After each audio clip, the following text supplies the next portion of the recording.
So to be successful in fishing, all you need is the right lure, the right location, the right weather, the right water temperature, the right moon phase, the right barometric pressure. Guys, we might be just doing too much. We might be doing way too much. Hey guys, I'm Caleb Everett, and this is A Month to Master, where for the next 30 days, I'm doing everything I can to master the pastime of fishing. All right guys, so this week's a little bit different. Oh my God, it's so windy right now. All right guys, this week's a little bit different. I've decided that even though I've been fishing the pond by my house, where I've been seeing great success, I wanted to try my luck somewhere else. Luckily for me, I happen to be in Destin, Florida this week, so I'm gonna try my luck at some of the ponds here. Let's see if I can catch anything.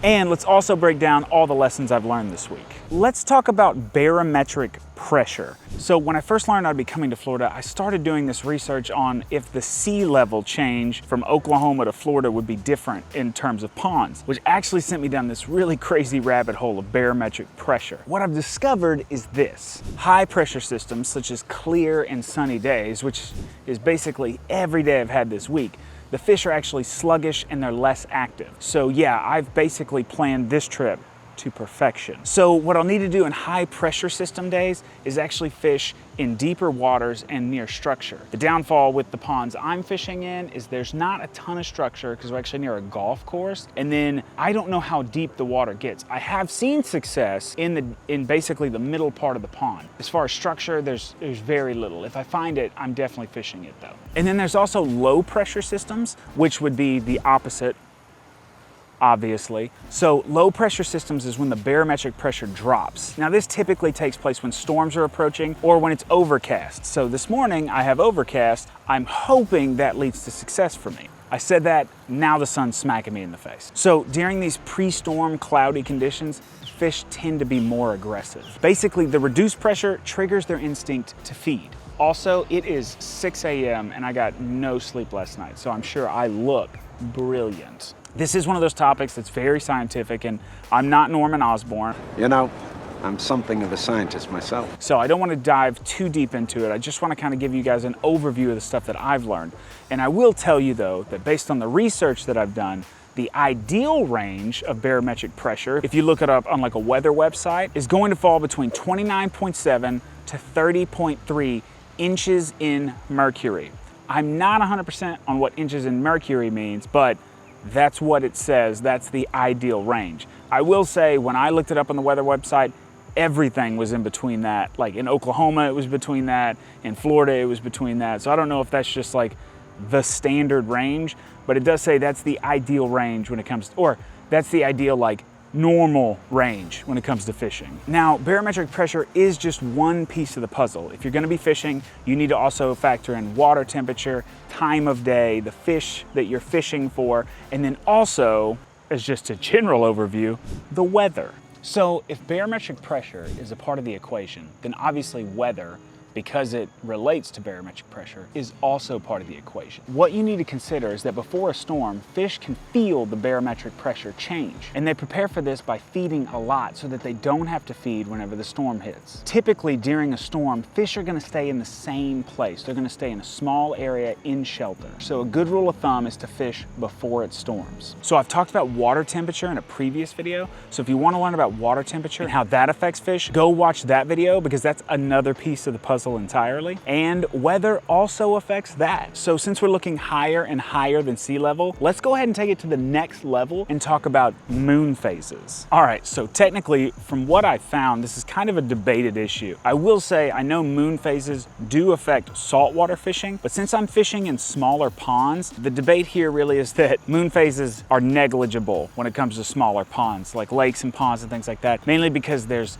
less water for the moon to affect it. However, I did want to talk about moon phases because it is something that's mentioned a lot in fishing to watch for like new moons and full moons and what does that mean? So I know that this is a debated issue, so bear with me on that. I'm very aware. So if you are the type of person that believes that moon phases are a make it or break it in terms of your fishing success, let me give you a simple breakdown, and I mean simple breakdown of what exactly that means for moon phases.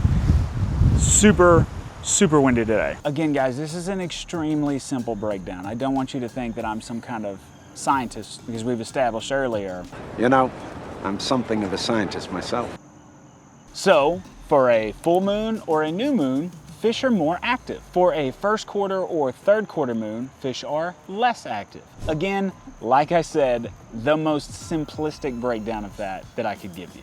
Some might argue too simple. Matter of fact, most would argue too simple, but that's really the breakdown here. This is primarily because during a new moon, the sun and the moon are pulling in the same direction. And during a full moon, they're pulling on either side of the planet. So this is actually affecting the tides, and it would make sense that it affects the fish that essentially live in the tides. And since most freshwater ponds and lakes are smaller compared to, say, the ocean, it would make sense that the moon phases don't necessarily have an effect on the fish within these lakes and ponds. But some believe that it does. Some people out there do believe that. I haven't been convinced one way or the other yet. If you're the kind of person that believes the moon phases do affect fish in lakes and ponds, please let me know in the comments below. I would love to hear, if that's true. I don't know. I just don't know. I haven't fished enough in my life to actually give you verifiable information. So to be successful in fishing, all you need is the right lure, the right location, the right weather,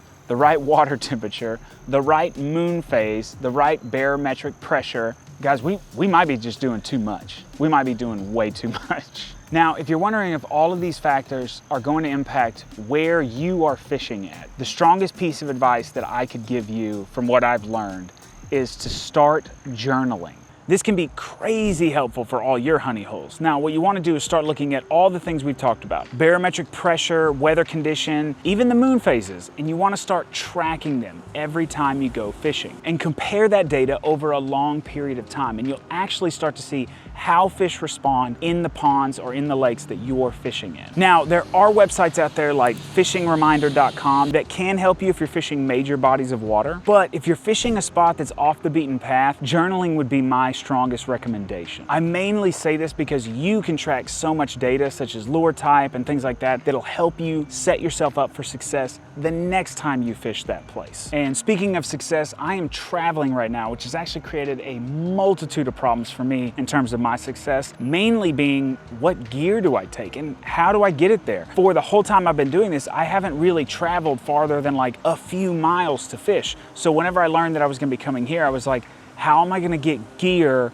from Oklahoma to Florida and make it easy to travel? How do I do that? So I wanted to give you guys a quick breakdown of my traveling gear. So I didn't have a lot of room to pack rods and reels and things like that, so I had to simplify like crazy to get things here. Luckily, I found some gear that really allowed me to do this, so let's take a look at it. Okay guys, so this is all the gear that I have right here. All of it fits within this backpack. I have a spin cast telescopic reel right here, my bad. Now I do know that a lot of people are gonna hate me for using a spin cast. I apologize. However, this thing was like 30 bucks, gets the job done. I've caught these fish with it, so it's hard to complain. It's so small. It goes out to 6 feet, fully extended. It's a medium action. It's got 10-pound test on it. I also have my line right there. It's 10-pound monofilament. Got my gloves that I always carry with me. Got my pliers. I have 2 different sets of worms here. I have right here the culprit, grape, and red tail. This is what I've seen the most success with out here. I also am using the watermelon shaky worms and then the pumpkin seed lizards. And then also I have my tackle box right here, extra hooks.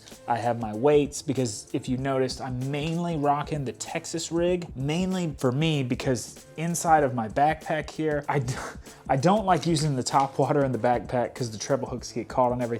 So I've been using the Texas rig and it just slides in the backpack. I don't have to worry about de-hooking or anything like that. It makes it very, very simple. So this right here is my setup. And honestly guys, this whole setup right here, not counting my backpack, probably cost me like 50 bucks total. And with $50, I'm able to get out, I'm able to walk around. I can throw all this stuff in my backpack. I don't have to go to the car. I don't have to go back to my room. If I want to go out and go fish, I can fish. If I'm done and I have to go to a meeting, I have to go something like that, all this stuff compresses, goes in the backpack, and boom, I'm on it again. Then if I get downtime in between then, pick up the backpack, I'm right back outside, I'm right back to fishing. So this travel gear right here has been extremely awesome for me. I will say I will leave the links in the description down below for most of this stuff. You do not have to buy any of it. They are Amazon affiliate links. I do want to warn you of that, but I just wanted to show you guys that this rig right here, if you're traveling and you just need a quick setup, like you want to fish, but you don't want to have to carry everything, you don't have to worry about rods and reels and all this stuff and taking them apart, This right here has just been an awesome setup for me, so I just wanted to break that down for you. Granted, having all the gear is that's crucial for success, but it's not guaranteed for success. So speaking of guaranteeing success or hoping that you are successful, let's talk about retrieve technique. In my pond at home, I have been casting the lure out and reeling it back in. And every now and then, if I'm lucky, I reel a fish in as well. And I thought for the longest time that that's what was involved with fishing. And apparently I was way wrong on that front. So I'm not exactly sure on the number of techniques there are on retrieve. And the reason why that is because there's some that seem to be the same thing, but just have a different name. At least in my research, like when I'm reading about them, I'm like, is this the same thing as what I've read before? And so I'm not 100% sure. So basically what I'm gonna do is I'm gonna break down the ones that I've been using and the ones that I know for sure are, well, what they say they are. So number one, the straight retrieve, which sounds basically like what it is. You cast it out and you reel it in. Now, obviously you can vary on the speed and things like that whenever you're reeling it in. Now, I did talk about retrieve speed in the last video, so if you want to learn about that, go check that video out. But that's basically it. Cast it out, reel it in. You can vary up the speed, sometimes fast, sometimes slow. A lot of that might depend on the water temperature and variables like that. Number two, the stop and go. Now, this one's also pretty true to its name. With this one, you're basically gonna cast it out, reel it in 2 to 4 times, and then let it sit for 4 to 5 seconds. And repeat. Reel it in 2 to 4 times, sit 4 to 5 seconds, reel it in 2 to 4 times, sit 4 to 5, you get it. You get the concept. And you're just gonna do that until the line comes in, then you're gonna cast out and repeat over and over and over again, and that's the stop and go. Number three is twitching. With twitching, you're gonna cast your lure out and you're gonna pop the end of the rod a few times gently. Boom, boom, boom. Let it sit, reel it in, tighten the line, boom, boom, boom, tighten the line, boom, boom, boom, and just repeat. Number four is sweeping, and sweeping is the technique that I'm probably using the most. Basically, you're gonna cast your lure out, you're gonna sweep the rod to the side, tighten the line, sweep it to the side, tighten the line, and repeat.